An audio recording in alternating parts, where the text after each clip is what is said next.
加油！蛮危险吧？我觉得非常尴尬。大笨蛋，Lukas。So, Chinese. I've been learning it for 11 years. I think it has to be one of the hardest things I've ever done. I have got some hilarious stories about my Chinese learning. In this video, I'm going to be sharing with you some of these stories. And also, I've asked a few of my foreign friends as well. They're going to be sharing with you their funny stories too. I think personally, learning a new language should be fun. You should be able to laugh at yourself, laugh at the mistakes. So we're first going to hear from James. James is also from the UK. He's going to tell us about his funny language exchange. 大家好，我是黄日鸿，还是 James， 我也是英国人。我记得我刚来台湾的时候，我要练习中文，我没有练习那么好，但是我不怕跟台湾人说话，我就是试试看。有一次我在做语言交换，我跟一个女生吃饭，一边学中文一边教英文，然后我要问她的食物怎么样，但是我不知道怎么说食物，所以我就是看她，直接问她你好吃吗？他的脸变红红的，他跟我说：“你知道你刚刚说什么吗？”然后我说：“我不知道，应该是 Your food is it good, right？” 他说：“不是，你刚刚说 Am I tasty? Do I taste good？” 后来我没有跟他再见面，因为我怕他可能有误会的。Oops. So the next funny story is Lucy. She's also from the UK and she's gonna talk about her first experience learning her first Chinese word. The first word I learned in Chinese was 谢谢, and I thought it was very important to be polite, so I wrote it down in my notebook, 谢谢, and the next day I walked around the shops reading from my notebook and thanking everybody, 谢谢. We're going to hear from Lukas from Sweden. When Lukas first came to Taiwan, he was in love with bubble milk tea. When I first came to Taiwan, my classmates who introduced me to this amazing beverage told me this is called 珍珠奶茶, and this is like before you read about it in a textbook, so I had no idea how it was written. I just knew that if I made a sound 珍珠奶茶, then I get this amazing drink. The only problem was that it came with these bubbles in the drink for some reason, which I did not like, but the milk tea was amazing. So I just drank my milk tea up until like the bubbles started, and then I just threw it away. For 6 months, twice a week, I had like gone through and like 珍珠奶茶 and then drinking and then throw it away. Yeah. And my teacher was like, 大笨蛋 Lukas, 如果你不喜欢珍珠，你可以说不用珍珠啦。Okay, so the next day I go back to the store and say 一杯珍珠奶茶不用珍珠谢谢。No one out of like 100 people that I meet tells me like you can only say 奶茶. What kind of shocks me is I know that Taiwanese people learn English from a very young age and they learn for quite a while. But what I found is their reading and their writing and their listening are amazing, but they don't like to speak. I've asked my husband and he said, 我们比较害羞啦。我以前在英国学语言学校的时候啊，都会觉得可能意大利人，看我同学意大利人看起来是意大利，还是看起来是土耳其人，他们英文一定比我们好，可是其实没有。就是在语言学校，他们在学语言的时候，他们的重点是在表达怎么让你听得懂他讲话。所以我觉得台湾人在讲英文的时候，他在讲英文的过程会在想，我讲的是对的嘛，我讲的文法是对的，我讲的发音是对的嘛。全部出去的时候就变成就会越来越害羞，然后有时候讲错，大家哈哈哈你讲错了，然后就会又更害羞，这样越不敢讲。So my husband, when we lived in England, I mean, he had lots of opportunities to speak English, to speak to other foreigners, but now we're in Taiwan, he only has the opportunity to really speak to me. I know that he's been really interested in keeping up his business English, so I found an online learning course for him called Lingoda. What I kind of liked about Lingoda was, because I've learned with them before, the fact is you can speak to lots of different foreigners, so maybe you'll be learning different accents, you'll be learning different ways to speak. Teachers are real local people.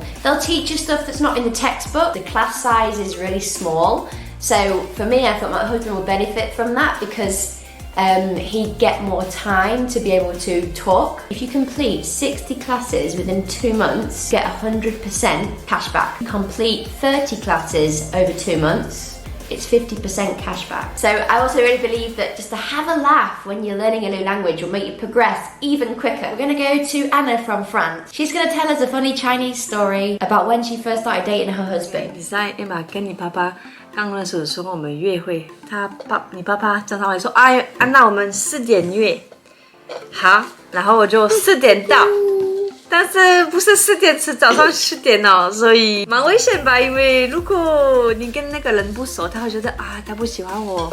但是还好，你爸爸是知道我喜欢他，所以他知道是我中文不好，学蛮重要，要很认真哦，不然错过就没有机会谈恋爱哟。Now we're going to go to凤梨哥 from Turkey. He's going to share his funny story about when he was biking in the mountains and he had to find a way of speaking Chinese because he had a problem.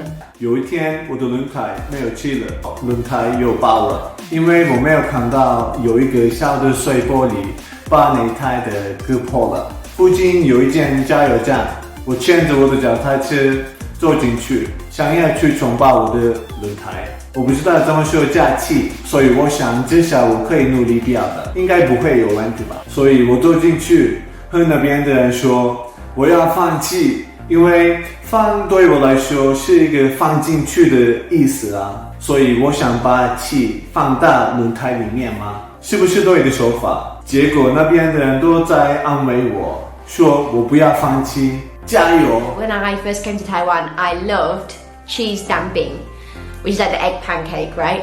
And I remember asking my husband, oh, how do you say it? How do you say it? And he was like, cheese dumpling, cheese dumpling. And I remember, okay, he's at work, I need to buy breakfast. So I remember walking to the shop, right, cheese dumpling, cheese dumpling, cheese dumpling. And I went to the shop and I said to the lady, 一个 cheese 大便. Because dumpling and 大便 is, well, back then I thought it was pretty similar. And she was like, huh? And I was like, 一个 cheese 大便. And she just said to me, 你要厕所是不是? So now we're going to hear from Lukas again. Lukas is going to share with us a funny story about ordering food in Chinese when he first came to Taiwan. So when I first came to Taiwan, the only thing that I could like kind of recognize from my life back home in Sweden in terms of food was gong pao ji ding. That was basically the only thing I ate for like my first 3 months here in Taiwan, because that was the only thing I knew how to order, kinda. I still didn't know the name. I just saw that it was like chicken and peanuts, which is what I wanted. So I just went up to the store and it's like, 这个. And I ordered it every day. For some reason they put like chili on this amazing dish of chicken and peanuts. So I was like, I don't want the chili. So I go and ask my friend, and then my friend tells them, 没有那么辣.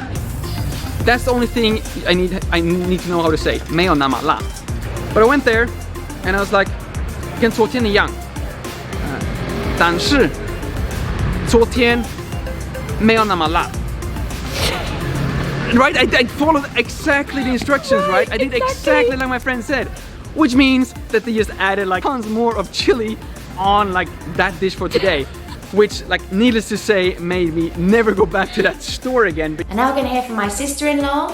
She's going to share some funny things that I said when I was first learning Chinese. 我是 Amy 的姐姐，然后今天跟你们聊一下她刚来台湾学中文的时候发生好玩的事情。然后我记得有2个词比较好玩的，一个是双胞菜，然后一个是包子。然后双胞菜这个由来是因为我们有个亲戚他有生了双胞胎，然后我们当时跟 Amy 介绍说，这个中文2个长得很像的小朋友叫双胞胎，然后他听成双胞菜，所以之后他看到只要是那种 twins 的小朋友，他就说双胞菜双胞菜。然后还有一个是包子，包子就是因为我们拿的包包，然后他把它记成包子。有一次我们去吃饭，他跟我说，姐姐你的包子没有拿。我说包子我没有买包子啊，然后他就拿着我的包包跟我说这个是包子。我说这是包包。 I also remember my husband when he was first learning English, we were in London, and he kept saying to me, there's loads of Harry Potters today. And I was thinking, Harry Potter? What does he mean by Harry Potter? There's loads of Harry Potters. Is he talking about the books, the movies, what? And I asked him, what do you mean, Harry Potter? And he was like, in the sky, loads of Harry Potters. And I thought, what's going on? Harry Potter in the sky? That's kind of impossible, right? And actually what he meant was helicopter. So pronunciation wasn't far off. I also want to say that when I make mistakes, when he makes mistakes, and we correct each other, you remember it. It's a funny story. I encourage you to make more mistakes, make some funny mistakes, and then things kind of stick in your head. The aim of this video is just literally to encourage people. Don't worry if you make a mistake while learning a second language. I mean, look at me, look at the other foreigners in this video. That's how you learn. So it's also a new year. Maybe it's time to learn a new skill. If you're looking to learn language, I really recommend Lingoda. I think the thing my husband liked about Lingoda as well is it fits his schedule because we have our own business. We don't have a set working time every day. So with Lingoda, I've seen they have like classes in the morning if you're an early bird. They also have classes up until like 10 p.m. at night. What did you think to the learning experience of Lingoda? I think it's quite convenient because I can doing the work and sometimes I got half hour and then I can study English. It's quite convenient. As compared to sometimes you need to talk to like real English speaker, right? Then you have to arrange the time. Sometimes the teacher can't make the time together or you are busy at work, you know. So I think it's quite convenient. I can like take a short time to study it. So challenge yourself with an Lingoda language sprint by taking classes every day or every other day for 2 months and get either 100% cashback or 50% cashback. So the courses you can choose from are English, business English like my husband's, there's Spanish, French and German. I learned French in the past. So join with my link or code below and you can get a €20 discount before February the 2nd. So the Lingoda classes are not big classes. You'll have a few different students. A few times it's just been me and 2 other students. Share some of your funny stories with me because I'm sure everyone's got a funny language story. Whether it's English or whatever language you speak or you've been learning, please share below because I love to hear it. And I think if we can laugh at ourselves and make it fun, we'll be happier and we'll learn quicker. So thank you so much for watching today's video. Really hope you enjoyed it. Remember to like and subscribe and I'll see you in the next video. Bye bye.